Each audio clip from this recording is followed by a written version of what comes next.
अस्सलाम वालेकुम प्यारे बच्चों, आज हम दो हुर्फ़ी अल्फाज पढ़ना सीखेंगे। ब अब,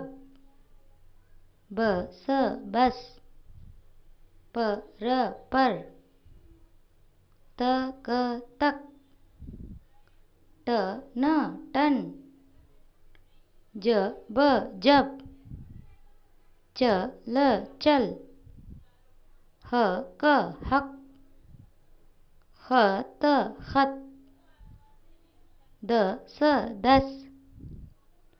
ड र डर, र ब रब, ज र जर,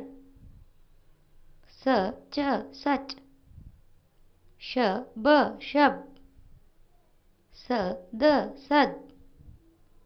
ग म गम,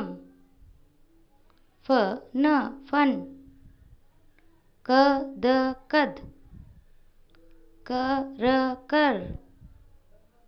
म त मत, न ल नल, ह म हम, भ र भर, फ ट फट, थ क थक, ठ प ठप, छ त छत, ध न धन, ढ क ढक, घ र घर, र ख रख,